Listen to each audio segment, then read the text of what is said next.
The Wicked Witch of the West is the villain in the anti-fascist book The Wizard of Oz, but Elphaba, the Wicked Witch in the movie Wicked and play Wicked in the book Wicked, is the hero. Um, this is a fascist thing that Wicked has done to the anti-fascist messages from Oz. In The Wizard of Oz, the Wicked Witch is evil. She's enslaving people and hurting people and just being uh, generally terrible. And there's not a backstory for how she got that way that makes any of that okay. The Wicked story is about twisting that around.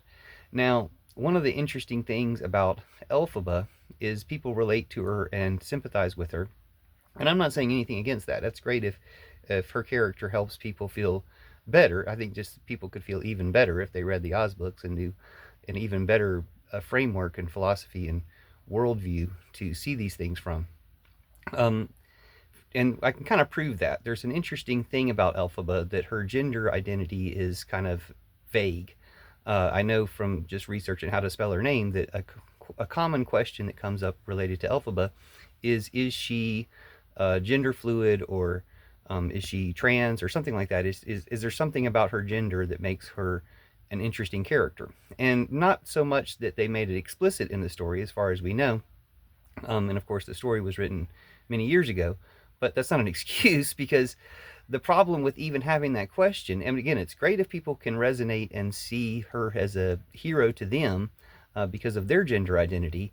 But the problem is it shows that people have not read the Oz books. I don't want to spoil it, but The Wizard of Oz is the first Oz book. The Marvelous Land of Oz is the second Oz book and has a much more important, much more prominent, much better character who's basically trans. I don't want to give it away how trans this person is, but if you want a trans hero, there's been one since 1904, 1906, when The Marvelous Land of Oz was written, and all the hubbub and hoopla over Wicked is to displace the attention that could go to Oz, or to make people think they know the story, much in the same way that the movie let people think they know the story, but they didn't read the book, so they missed out on part of it.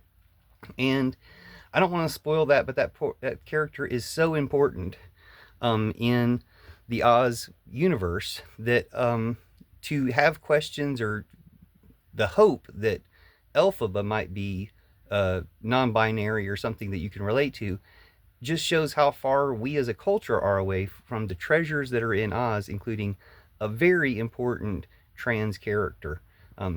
She's so important. They're so important. I can't even spoil the story. So thank you, and hopefully read the Oz stories and get some real inspiration for some real heroic characters. Thank you.